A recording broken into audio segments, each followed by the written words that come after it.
Inside the Illini, Big Ten College Football is brought to you by your local Anheuser-Busch distributors, O'Brien Auto Park of Urbana, Hickory River Smokehouse in Urbana, and WAND. Welcome to Inside the Illini, Big Ten Football. The Illini 3-4 this season as they travel to Penn State to take on the Nittany Lions.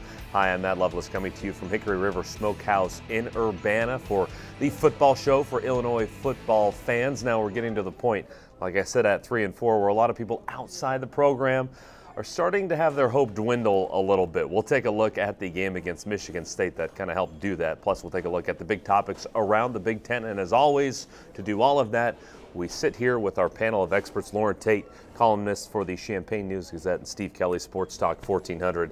42-3. Let's just start with the topic of the last game. We'll get to more in-depth a little bit later.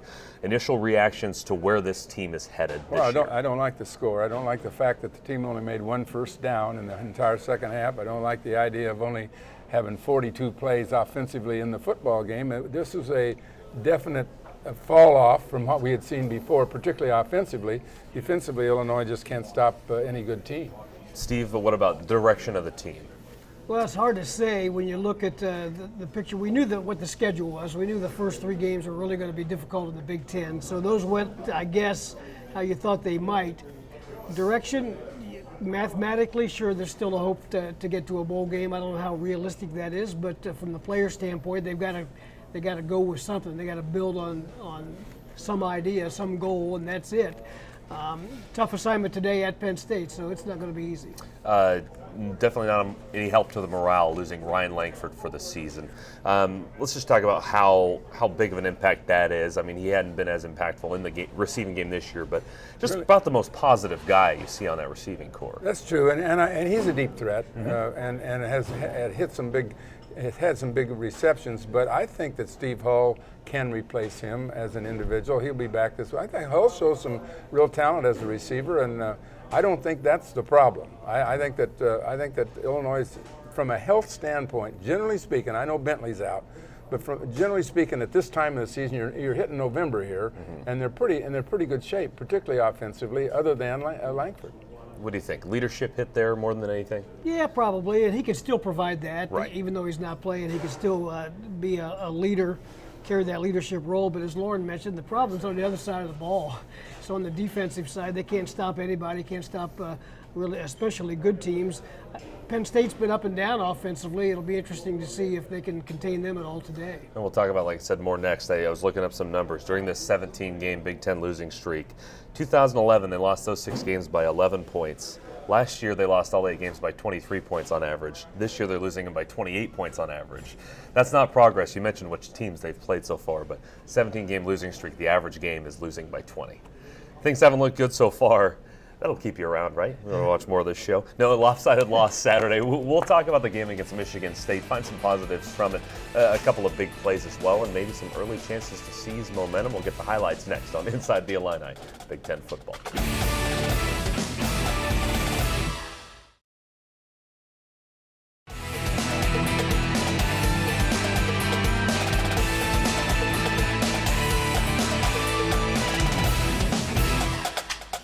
Welcome back to Inside the Illini Big Ten Football. We knew the Illinois offense would struggle against the Michigan State defense. Sparty coming into the game ranked number 1 in total defense, and it wasn't even close. So the key matchup was, could Illinois' defense stop Michigan State's inconsistent offense? We got a clear answer to that on Saturday as we get highlights of the game. The best defensive team in the country, undefeated in league play. Michigan State came into Champaign as perhaps the best unranked team in the nation. But throw all of that out the window early. Illinois opened up the game with a 12-play, 53-yard drive. They'd get just 3 points out of it, but an early lead, and what appeared to be a plan to challenge that vaunted Spartan defense. Then late in the first, Michigan State finally putting together a drive deep in Illinois territory. QB Connor Cook keeps it, but a big play by Jonathan Brown, the linebacker, pops the ball out. That's a fumble. Darius Mosley all over it, and the momentum squarely with the home team as Illinois led 3-0 after a quarter. It was a big momentum swing. They were down there near the goal line, and he we made a play. The bad news, Illinois gave it right back, fumbling on their own 23, and it didn't take long for Michigan State to march down the field. Jeremy Langford in from a yard out, crosses the plane, and it was 7-3 Spartans. The Illini defense had another chance at a big defensive stop late in the half. A pair of sacks forced a 3rd and 24 with just seconds left, but Cook and the football gods making something happen. Rolling right, he chucks it downfield, bounces off 2 Illinois defenders, and falls into the hands of Benny Fowler. The touchdown made it 14-3 at the half. A little bit of tough luck for the Illini. The first half, again, you got to score. You can't have a penalty to negate a score. You can't not score when the ball's inside the 5-yard line. Out of the half, the Spartans were just unstoppable. 75 yards they went. Josiah Price taking the 13-yard TD reception, and before we got to the final 15 minutes, it was suddenly 28-3 MSU. The air left Memorial Stadium, along with most of the fans. The Illini never ran more than 4 plays in a drive in the second half, as the Spartans stomped all over the field.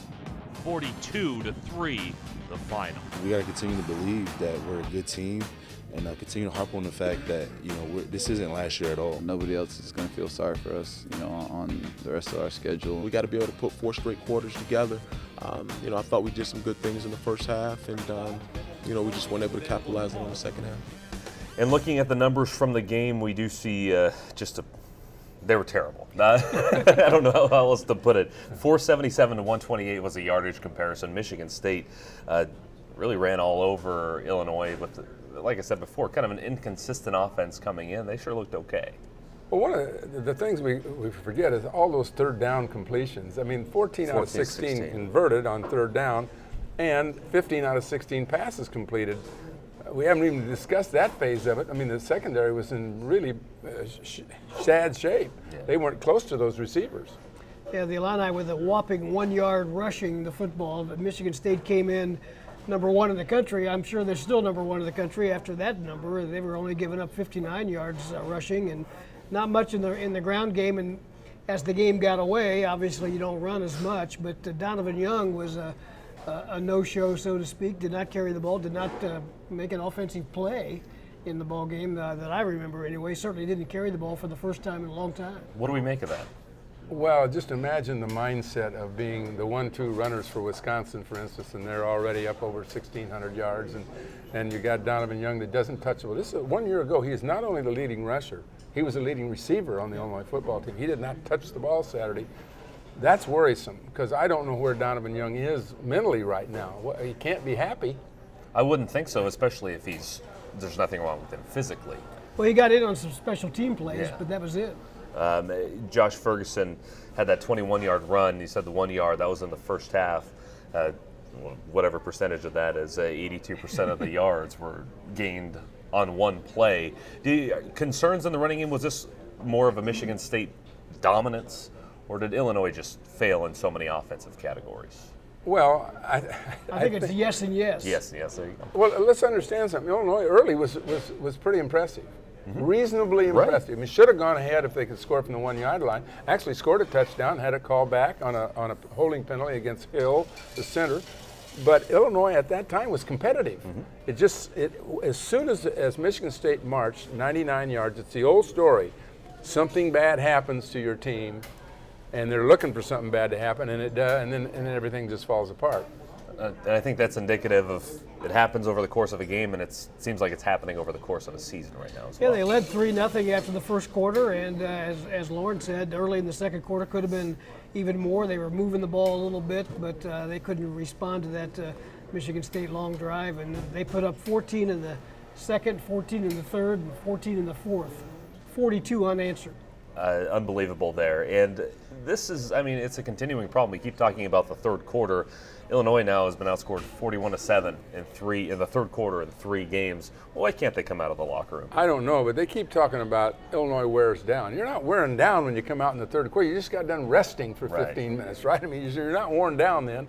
They're doing some change. They're making some changes apparently, and that affects how Illinois plays, and Illinois is unable to stop anybody in the third quarter. I was curious what happened with that. They're up 3-0. They drove 75 yards and kicked a field goal, and 3 valuable points at the time, even though they were just 3 points. What happened from then on? What was different? I don't know. We talked last week. I was concerned about the way they came out at the start of games and at the start of the second half. They started the game a little better, but they went back to that second half thing. And it was only, 14-3 at half. It wasn't out of hand. And on a fluky play at that as yeah. well. They had a 3rd and 24. The defense was actually playing well. Right. That's right. Dunlap actually got his hands on that ball, and it deflected right to the receiver, Fowler. A tough one there, and now Penn State. You know, Penn State had some issues last week. We'll see if maybe that's an opportunity for Illinois. But we'll talk about the Nittany Lions coming up later in the show. Next up, 4 teams on their bye week for the Big Ten, but not the ones with the clean conference records. We'll take a look at the leaders and legends coming up on Inside the Illini, Big Ten football.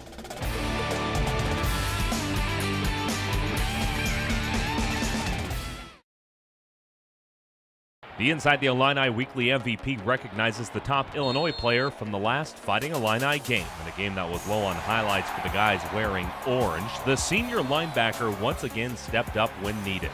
Jonathan Brown recorded 10 tackles and was in on a tackle for loss and a sack, as well as the biggest defensive play of the game, a forced fumble with the defense backed up in their own end.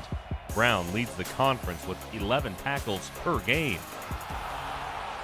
Hey, welcome back to Hickory River Smokehouse in Urbana for Inside the Illini Big Ten football, the time in the show where we delve into some Big Ten topics. Let's start with some highlights in the leaders, and for that we go to WAND's Eric Harrell. Thank you, Matt. Leaders division. Number 4, Ohio State taking on the Nittany Lions of Penn State. Scoreless. First quarter, Braxton Miller fakes a handoff, steps up into the pocket, throws left to Devin Smith. Smith from a standstill runs it in over 20 yards into the end zone. Smith puts him up 7-0. Cowboy hat man loving it. Ohio State coming back. Braxton Miller takes a shotgun snap, runs right, runs it to the 20, to the 10, and into the end zone. Buckeyes up 14-0. Second quarter, they would be up 28-0. Penn State trying to get on the board as Christian Hackenberg throws to Brandon Felder. Felder gets it in, puts Penn State on the board 28-7. But Ohio State would pile on the points. Carlos Hyde takes a handoff, runs left, through the defense and in to the end zone for 7, 35-7 Buckeyes. Later, 42-7 Buckeyes. Miller throws left to Dontre Wilson. Wilson almost gets taken down but gets into the end zone, and they would win 63-14 over Penn State, their 20th win in a row, and Penn State's worst loss since 1899. 3 leaders teams not in action this past week, including number 24, Wisconsin. Their next game is later today at Iowa. Indiana Hoosiers get Minnesota at home, and Purdue gets one of the more lopsided matchups later today as they take on number 4, Ohio State in West Lafayette. And taking a look at the leaders division standings, Ohio State sits atop with an undefeated record, Wisconsin right behind with a 3-1 Big Ten record, and Illinois and Purdue bringing up the rear still winless in the Big Ten. Now we return to the Inside the Illini crew. Thank you, Eric. And guys, if Ohio State needs to win big to help their national championship chances, last week certainly helped against. Yeah, I think that's true. I mean, it is impressive, but they're not going to catch Florida State or Oregon or Alabama if those teams don't lose. Right. There's nothing Ohio State can do with the schedule that they have. They're playing Purdue. I mean, they're going to beat Purdue, and then they're going to roll right on. And I don't think anybody's going to be impacted in terms of their polls. In terms of the voting, do you, Steve? And I don't know that you look at the score, 63 points, you think, well, they ran it up, but I'm not sure they did that because that game was out of hand so fast. I mean, 28 points in the second quarter. Yeah, they were really putting it on them, and Penn State just couldn't stop anybody. But I agree with you. There's no doubt that really all they need to do is win and then hope somebody loses. By beating somebody by 40 points is not going to help them much. I think they do need a lot of help. I think Urban Meyer realizes that as well. He knows they can just do what they can do, but they're doing it well. You know, for 3 straight weeks, Ohio State had to battle early and had really tough games that they pulled out in the fourth quarter, 3 in a row. In this game, Hackenberg threw 2 interceptions early and just completely reversed everything, got Ohio State off and running, and from there on, Penn State just was couldn't compete with it. Well, let's talk about Penn State briefly here. Worst loss in 114 years for the Nittany Lions, so that's not something to be proud of. Hackenberg finally kind of looked like a freshman, didn't he? Yeah, he did, and he was out the whole second half. Right. But there's something about Penn State, though, when they lose, there's a foundation there. There's a foundation there that Illinois doesn't have. The foundation is success over years and decades under Joe Paterno, and even though they've been banned from a postseason game, even though they've lost scholarships, even though they're just paying out nearly $60 million in that whole Sandusky thing, right, they've got something to fall back on, and I think that they've got that crowd to fall back on this weekend. I think that's huge. Tim Beckman said this week, Penn State is Penn State. They still have that tradition going. Not the best situation for the Illini to be going in there after Penn State gave up 63 points. Right. And you're going in to play them at home. Which Penn State team is going to show up? The team that beat Michigan in overtime, scoring 60 points or more themselves, or the one that got rolled in Columbus last week? Yeah, who knows? And like I said, we'll talk about them But more. It's a team that's overachieved. Yeah, really, for sure. since the penalties came down, they're 12-7. They've won some good games, as you mentioned. The 4 overtime win over Michigan is a huge win for them. Right. They're a little different at home than they are on the road. They weren't very good at Indiana. They weren't very good at Ohio State. Right. Big peaks and valleys for them. Let's talk about Wisconsin. They had a week off last week. Face Iowa for the morning game today. They jumped up into the BCS rankings. What are we seeing from the Badgers at this point?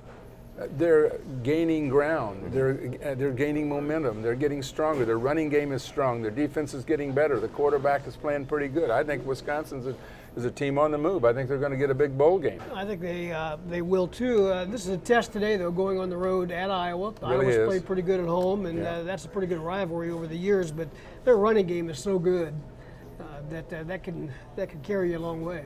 Take a quick look at the opponent for Illinois next week. Indiana. They host Minnesota this week. IU seems 28 points a game they're scoring. They're scoring well, but Minnesota's playing better. There you go. Bowl eligible. And we'll talk about the Gophers coming up next, because next up we have the Legends Division. We'll get to that straight ahead on Inside the Illini, Big Ten Football. The Inside the Illini Play of the Week is sponsored by your local Anheuser-Busch distributor, Aguadio & Sons Distributing. The kind of play a team usually uses to seize momentum. First quarter, Michigan State driving deep into Illinois territory. Spartan quarterback Connor Cook trying to punch it in, and it gets punched away. Jonathan Brown with the forced fumble, and Darius Mosley with the recovery. It kept Michigan State out of the end zone momentarily in Saturday's loss. Hi folks, welcome back to the show. We just talked about the Big Ten Leaders Division, where it's kind of an apparent runaway for the Big Ten title participant. In the Legends Division, it's a pretty big toss-up still. In fact, the next couple of weeks are going to go a long way in determining the winner. We'll talk about that after we get some more highlights from our own Eric Harrell. Thank you, Matt. Legends Division number 24, Nebraska, taking on the Golden Gophers. Taylor Martinez heaves it downfield to Kenny Bell, down at the 2-yard line. Sets up Amani Cross with a short field, and he cashes in 7-0 Nebraska. They lead. Later, Nebraska up 10-7. Philip Nelson goes downfield. Derek Engel leaps for the ball, takes it in. Minnesota takes the lead 14-10. Nebraska would answer as Martinez throws to Sam Cotton in the end zone, brings them to within 7 in the fourth quarter, but Minnesota holds on to beat the Cornhuskers 34-23. Iowa taking on a desperate Northwestern team coming off of losses, but Iowa would strike first as Damon Bullock runs it in, 7-0 Iowa. Northwestern would answer. Down 10-0, King Coulter throws it back of the end zone to Dan Vitale. Touchdown Wildcats, they pull within 3, and they would tie it up. Fourth quarter, Jeff Budzine knocks it through the uprights, ties it up at 10, sends it into overtime, where the Hawkeyes win it on this Jake Rudock touchdown throw to CJ Fedorowicz. Touchdown, game over. Iowa wins 17-10 over the Wildcats. Not in action this week, number 21, Michigan. Their next game is later today against number 22, Michigan State, still undefeated in the Big Ten. Michigan State on top of the Legends division, followed by Michigan and Nebraska at 2-1, Minnesota and Iowa at 2-2, and Northwestern, surprisingly, still winless in the Big Ten. And now we return to the Inside the Illini crew.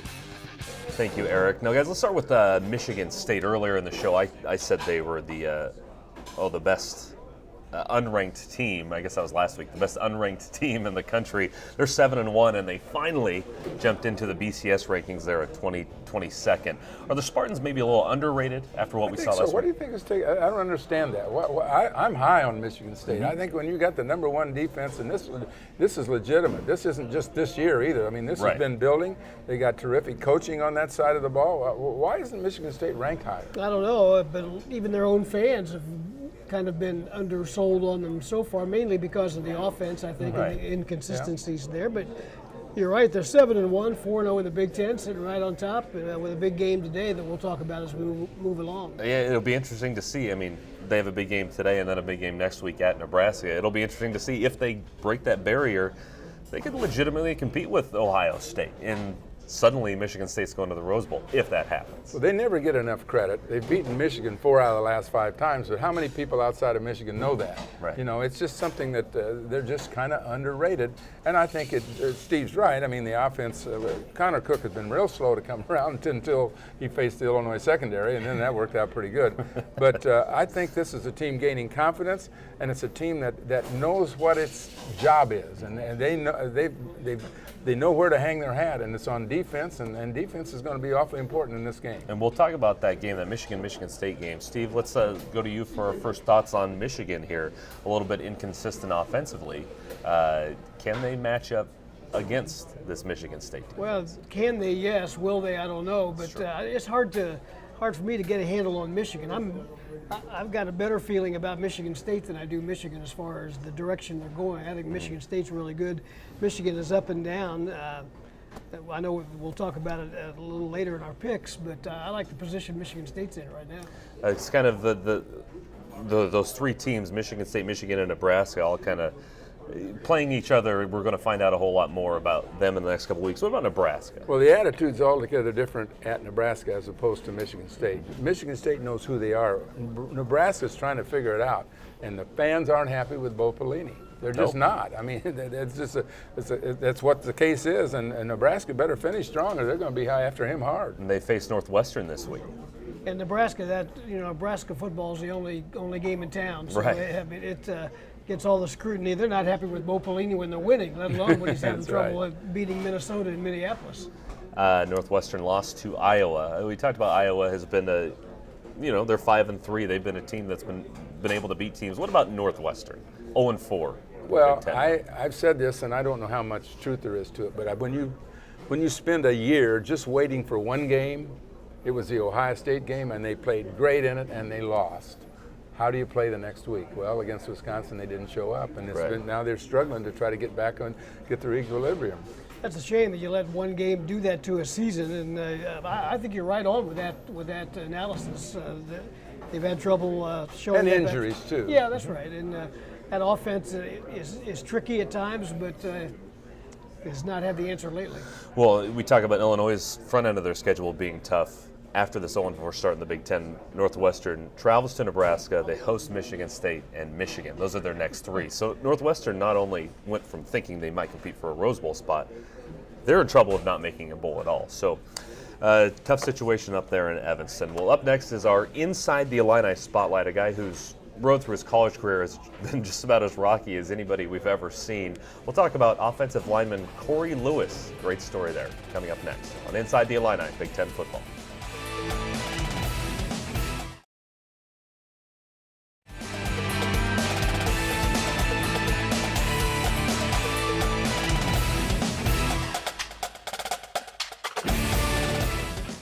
Hi, welcome back to Inside the Illini Big Ten Football. Now, on the show, I like to throw out a lot of numbers, but here are some staggering ones.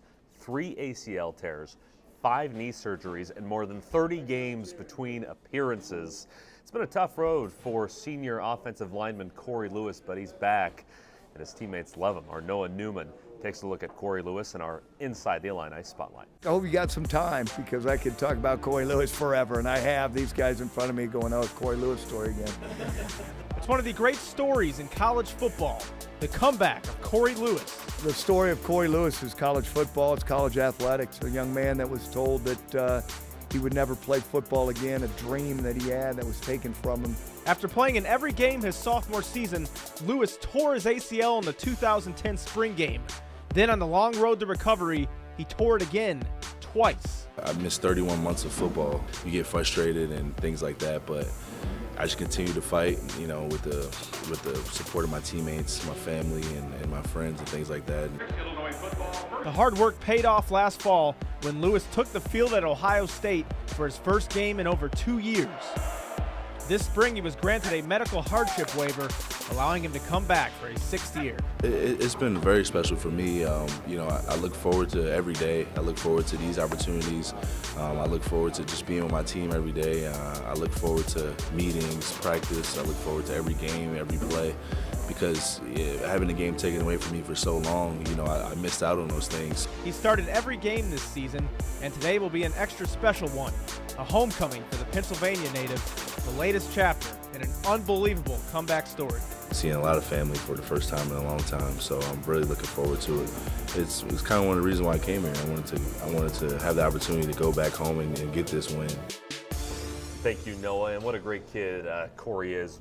First time I got the chance to talk to him was when he got into the game against Ohio State last year and kind of talked about coming back from all the stuff he had been through. Yeah, it's a really good story, and he's really excited today to go back to Pennsylvania. That's his home state, the only Illini on the roster from Pennsylvania. He said he was in dire need of tickets this week. He was hitting his teammates up. After all, he's been around about as long as you have, hasn't he, Lauren? A little longer, actually. Bob Zupke recruited him initially.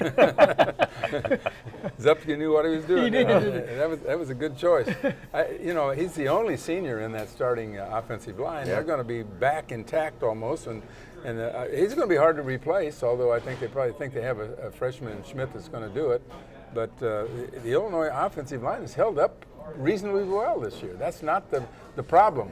Yeah, I think so, and I mean it's almost an accomplishment. Through 7 games, he's stayed healthy, and he's been pretty effective there. I mean, he's one of the bigger bodies that Illinois has up front. Well, I think they've got decent pass protection, with the comment that against the blitz they certainly have had problems, but there were only 2 sacks in that game Saturday. I mean, Shieldhouse only got sacked twice. That's not horrible.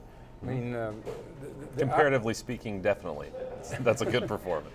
5 knee surgeries. Wouldn't that make you just want to hang it up? And oh, yeah. He had his degree, obviously. He had to have a waiver from the NCAA to get the 6th year. So from that standpoint, I think it's really a fun story. And I think I was reading a Chicago Tribune article recently, and he just turned 24 years old, so he's one of the more mature guys on the team. But when Coach Beckman was asking players, you know, what inspires you, a lot of people said Corey Lewis. So he's a guy who's kind of he's keeping that locker room together more than we'll ever see. Well, those guys saw it firsthand, because even though he wasn't playing, he was in there working out, trying to get strong. Right. All right, well, it's midway point for the NFL teams, for a lot of NFL teams, as we approach week 9 here in the NFL season. Our own Elise Medeker joins us for Illini and the Pros, brought to you by O'Brien Auto Park of Urbana. Thanks, Matt. I don't know whether you're on the Kansas City Chiefs bandwagon or not, but I do know 2 former Fighting Illini football players are helping this team to a perfect season so far. Jeff Allen and John Asamoah could be part of Chiefs history if they keep up this win streak. Allen highlighted in red at the bottom of the screen with a nice block here for the 17-yard touchdown run in the second quarter. The 2 starting offensive linemen helped tally 136 rushing yards against the Cleveland Browns. Also at home in Week 8, Pierre Thomas and the Saints, the running back gained a season-high 65 yards on 14 carries and grabbed 3 passes for 29 yards. Tight end Jeff Cumberland recorded 1 catch for 9 yards in the Jets' blowout loss against the Bengals. And speaking of blowouts, Jaguars' Alan Ball had 3 tackles in Sunday's 49-10 loss to the 49ers. For the Giants, David Deal helped Eli Manning's offense rack up 246 passing yards and allow just 1 sack. And let's give some love to Giants punter Steve Weatherford. An overfired snap here, but he had 5 kicks for 219 yards, including a season-best long of 68 yards.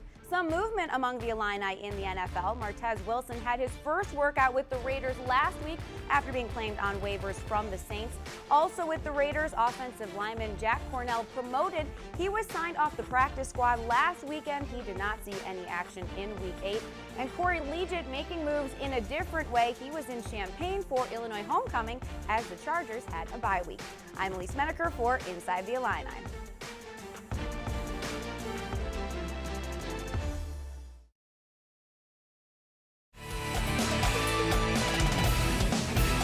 Hi, welcome back to the show. We have to think Eastern Illinois has to feel pretty good about their Ohio Valley Conference title chances now after taking down number 21 Tennessee State. Now their eyes, or at least our eyes, are on a real shot at national title contention. Plus their quarterback is now getting heat from NFL scouts as the hype builds in Charleston. We get a report from inside the Panthers for Eastern Illinois University. The showdown in Nashville for first place in the OVC turned out to be a one-sided affair as Eastern Illinois dominated both sides of the ball. As usual, EIU jumps out of the gate fast. Blitz Garoppolo, he's back, steps up, he's throwing the bomb, got Grover out there, got it, 20, 15, steps out of a tackle, it's a touchdown for Eastern Illinois. 2 second-quarter touchdowns put the Panthers up 21-3 at the half. Back to pass, Garoppolo looking, throwing deep, wide open, Jeff Lepak, touchdown Eastern Illinois. 3 EIU wide receivers went over the 100-yard receiving mark as quarterback Jimmy Garoppolo went over the 400-yard mark passing, once again for the 4th time this season. Jimmy Football passed Tony Romo for the single-season record of touchdowns with 35. That's 100 for JG in his EIU career. Not to be overlooked in EIU's 34-16 win over TSU was the performance by the Panther defense. Panther D with 3 sacks, 7 tackles for loss, and 10 pass breakups. I felt like our defense had a better day than their offense, and I thought our offense was just okay versus their defense. That's a quality defense that the offense went against, but to see the defense, the way they played against their offense, how many times they got them off the field regardless of the field position, how many 4th down stops and turnovers, making them miss field goals on the PAT rush. I thought that Kim McLeod and the defense did an outstanding job. That's a good team that we played, number 2 ranked defense in the FCS. For us to get a win like that at their homecoming game, wow. You know, I'm really excited. The kids are really excited, and we all feel like we've accomplished a little bit of something. EIU sits atop the OVC at 4-0 and remain number 2 in the latest FCS polls. The first-place Panthers welcome Tennessee Tech to Charleston later today. The Golden Eagles have yet to win a conference game this season in 5 games played. This is a good football team. This is a team that had us down at half, where it was a close game at halftime last year at their place, and when your season's not going well, or as well as you want it to go, you've only got one thing to do, and that is spoil somebody else's season. And how big of a smile would they have on their face if they could spoil our season and give us our first home loss since I've been the head coach here. So there's a lot of riding on this. We don't want to lose at home. We don't want to lose in front of our people, and we'd like to stay 1 game ahead of everybody else in the conference race. EIU will look to improve their mark to 8-1 today. The last Panther football team to start 8-1 was the 2001 Panthers. EIU and Tennessee Tech will square off today at high noon from O'Brien Field in Charleston. The game can be seen locally on WEIU TV.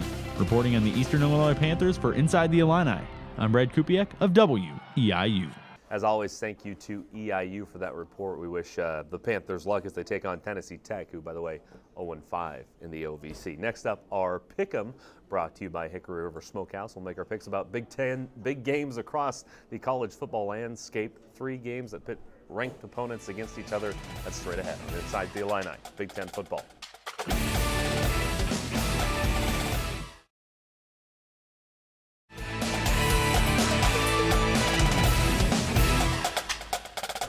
Hi folks, welcome back to the show at Hickory River Smokehouse in Urbana, who's sponsoring our next segment, our college football picks. And as we flash up the standings for you, News Gazette's still hanging tough there. I hope you can be good representation for Matt here at the desk, Lauren. I didn't have a good week last week. In fact, it was a tough week of picks, as there were a couple of lopsided games that went kind of in the opposite direction, at least that I thought. We'll take a look at the games we got going this week. We've picked a couple of Georgia games early because they always seem to be playing the marquee game. This week they're at Florida. Thoughts? I want to know who Steve's going to pick. Right, Florida, so Georgia. Who are you picking? Florida not doing very well against ranked teams, at least on the road. They're at home to Georgia. I'm going with the home team. I'm going with the Gators. I'll take Georgia. How's that? I got Georgia. I like your pick because that's who I'm going with as well. Georgia dropped the early one to Clemson. Okay, a tough one to Mizzou, but like you said, Florida has played kind of two different schedules, and they've been bad on the one when they've played good teams. Oklahoma State at Texas Tech, the marquee Big 12 matchup. I'm taking the home team, Texas Tech. I would agree with that. I'll go with Texas Tech as well. Well, this isn't out of spite, but that almost makes me want it to be my reasoning. I'm going with the Cowboys. They're going to go in there and take down that air raid offense that Mike Leach left behind. Last one, Michigan at Michigan State, Big 10 matchup. I'll go ahead and pick first in this one. Call me a creature of the moment, but I really was impressed with what I saw from Michigan State. I'm going with Sparty at home. Me too. Me three. Go over the defense. Yes, we have, I'm watching our people, we have 1 minute left in this segment. Do you know that across this country, no team is more emotionally fired up to win a football game at home than Michigan State? Because they're playing Michigan. Yeah, exactly. That's all it takes. The coach doesn't have to say anything. You don't have to give any Lombardi speech or anything like that. Just send them out on the field. They know. Yeah, offense can be fleeting, I think, but defense is pretty solid, and it stays with them. And I'll go with the defensive-minded Spartans in that game. Well, if we're looking at the odds of the three games we're picking, Michigan State is the heaviest favorite in any of the games, and yeah, I think they're going to be fired up. Nobody's ever explained why Michigan played so bad against Akron and Connecticut either, by the way. Right. Those are not good teams. Connecticut's had all kinds of trouble. Right, and Michigan State's a little better than those two teams, I would think so. I'll give them some trouble. All right, this is where we go to Facebook. If you ask us a question and we answer it, you can win a $25 gift card to Hickory River Smokehouse from D. Stewart this week. And this one had a lot more question marks and exclamation points on it than I added here. But is this football team better or as bad as last season? So far, better, because the offense is better and special teams are dramatically better. Defense is no better. I mean, if anything, worse. It's kind of hard to tell if you just look at the stats. Like you said, the first three Big Ten games, they're losing by 28. 28, yeah. So that's not better. But again, you got to look at the opponents. I agree with Lauren. I think 2/3 are better. But the defense has really got a long way to go, and I don't know when it's going to get there. Yeah, I do side-by-side comparisons here, and you think the Charleston Southern game last year is the SIU game this year. They didn't win by as much, but they won it. The Western Michigan game last year was the Miami win this year. Mm-hmm. Louisiana Tech, who they clobbered by last year on that third preseason or non-conference game, was Cincinnati this year. They won that. So in many facets, the offense is enough better where they're giving themselves a much better chance at the end of a game to maybe make a comeback here. I think so. And the thing about this game is that the Illini have to get moving now. Right. Otherwise, everybody's going to fall off the truck, you know. And the thing that they've got is a Penn State team that has got severe weaknesses at linebacker. Can you believe linebacker U is weak at linebacker and safety problems? They can throw the ball if they can just get those receivers open and Sheelouse can hit them. Thank you, Dee, for that question. And it's a good question that we've kind of been wondering all season. We saw the schedule at the beginning of the year and wondered if it would play out better for Illinois. They have 3 wins. They had 2 last year. The thing that I've always been worried about is how these 3 games will affect the way they play from this point on. I think if you'd played these teams after you'd beaten Cincinnati, it's a different ball. And even the Washington game, they played well enough. Right. Well, thank you, Dee, for that question. Feel free to go on our Facebook page, Inside the Illini, ask us a question, get a chance to win. Well, next up, after 2 games at home, the Illini are back on the road in a place that historically hasn't been very pleasant to them in terms of wins and losses. We'll take a look at the Penn State-Illinois matchup next on Inside the Illini Big Ten Football.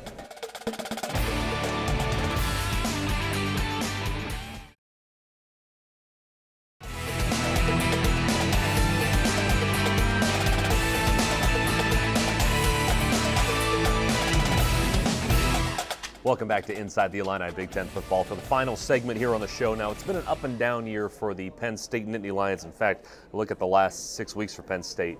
Win, loss, win, loss, win, loss. So it makes you wonder, is it going to be win this week? Of course, there's some X's and O's to talk about as well. We look at the matchup with Penn State. Set, turn. A marquee win. Belt to the near side. Touchdown, Penn State. The Nittany Lions win it. And a couple of bad losses. Resounding victory for Ohio State. Everybody got in the act. An inconsistent season in Happy Valley has them sitting at 4-3 in their second season. without the option of a bowl game. The latest setback, a 63-14 loss to Ohio State. The Nittany Lions were outscored 42-7 by the half. Things weren't clicking for them last week if you watched that film, but boy, they played a good game against Michigan. Penn State's up and down year puts them right in the middle of most Big Ten rankings. 6th in offense, 7th in defense. It's Penn State, you know what you're going to get. You're going to get the power, you're going to get the zone. The hope in State College sits on the shoulders of freshman quarterback Christian Hackenberg. Hackenberg came out this season on fire.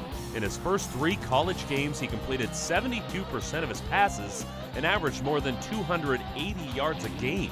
Since he started facing Big Ten defenses, his numbers have trailed off a bit. Even so, he still leads the league in yards. I think he's got great intelligence for a freshman, and you can see why he's earned that opportunity. They're balanced. They throw it pretty good, and they also run it, effectively. Hackenberg will face an Illini secondary that allowed Michigan State QB Connor Cook to complete 15 of 16 passes and convert 14 of 16 third downs, a matchup that could become a problem for Illinois. Guys, a matchup that Illinois lost 35-7 last year, but Penn State isn't quite the team that they were a year ago. Well, that's pretty obvious. They've definitely slipped. I mean, you don't lose 63-14 one week and come back the next week perfect. Right. But I keep talking about the foundation that they have, the crowd that they have, the support that they have, and I think a terrific coach in Bill O'Brien. I agree. And Illinois, though, has only won once at Happy Valley, but they've got the quarterback playing today that directed that win, and Nathan Shieldhouse in 2010. So they've played well there, but boy, that's really a great atmosphere for fans. If you haven't been to Happy Valley, and you get a chance, you ought to do that. That's one you should see. 2 years ago, that march that Penn State made really put a dagger in Ron Zook's program here. Illinois led 7-3 late. Penn State hadn't done anything all day, and they marched the entire length of field, scored with about a minute to go to win that game 10-7, and that kept this long losing streak going. Right, that was a big one. And the next day is when the Sandusky stuff started to hit, right as we got out of town. And I started wondering, with that Sandusky stuff that happened, you knew the scholarships were gone, you knew the money was gone, but I think a lot of the smart people were going, well, that's not going to hit them immediately. They're still going to have a lot of these players that they had. Are we starting to see maybe that trickle-down effect, that recruiting has hurt a little bit more? Exactly. Scholarship numbers aren't there. Maybe this year and even next year will be even more of a struggle. That's what I see. And I'm happy to see that the NCAA is looking at this and giving some of their scholarships back, but still they are short, and it hurts recruiting too. It has to. Sure. But they still have players left over from the Paterno era. It hurts recruiting and it hurts depth in the long run. Bill O'Brien tried to put a positive spin on it and say, well, you're only playing 60 guys or 65 guys. How many scholarships do you need? Well, you need as many as you can get, but it will affect their depth as we move along. Well, let's talk about this team that they have. Christian Hackenberg, second-ranked passing offense in the Big Ten. In fact, just by some percentage points, he's the number 1 passer in terms of yards per game. Came out of the game in the third quarter, wrapped up his shoulder, but apparently he's fine. Bill O'Brien says he'll play. They say that. I wonder. I mean, he's got me wondering, but I think he's going to be fine because of what O'Brien said. But I don't. He's been flashy at times, and he's got big numbers. He's thrown an awful lot of balls. Right. He's thrown a lot of passes. 249 attempts. Yeah. 1,784 yards, a dozen touchdowns, but as you mentioned, very inconsistent. Allen Robinson, his favorite target, one of the top receivers in the league, and that's a symptom of throwing the ball and catching the ball a lot. But his average game is 8 catches for 125 yards. He'll probably be a guy that the secondary has to keep their eye on today. Yeah, it would be nice if Illinois would do that on some occasion, because that has not exactly been the strength of Illinois to defend against a good receiver. This guy's really good, though, but there's shortcomings on this team overall that Illinois has to take advantage of, and at some point Illinois' defense has to play better than it has been. It just has to. They've got a couple of running backs that are okay, right around 400, 500 yards each of them. Illinois has not been able to stop the run very well either, but I think the pass is going to be bigger in this game. Well, and Illinois struggled so much to get pressure. 7 sacks are the lowest in the league. What's happening up front, what's happening in the secondary really hurting Illinois. Well, they're making some changes, though. Tico Powell started the game, played an awful lot. I think Tico is going to be okay. I think that they've made some changes in the secondary. Of course, they've had to with Bentley hurt, but you keep hoping that at some point they'll figure it out. I don't know the answer, because it just seems like they're so weak in so many areas. If you know, it's like plugging the dike. If you plug this hole, it breaks over there. I know it'll be important to hopefully gain some momentum, maybe get a takeaway. Penn State, the only team that's lost the ball more than Illinois, that has a worse turnover margin. So a couple of key plays may turn this game, or else it could be not so happy in Happy Valley. We'll check it out. 11 a.m. kickoff today. This means it starts in just a few minutes. Penn State hosting Illinois. That is it for Inside the Illini Big Ten Football. Be sure you catch the coverage in the News Gazette on Sports Talk 1400 here on WAND. We'll have a recap of the game. And for Lauren Tate, for Steve Kelly, I'm Matt Lovelace. Thanks for joining us. We'll see you back here next week. Thank you for watching Inside the Illini Big Ten College Football, brought to you by your local Anheuser-Busch distributors, O'Brien Auto Park of Urbana, Hickory River Smokehouse in Urbana, and WAND.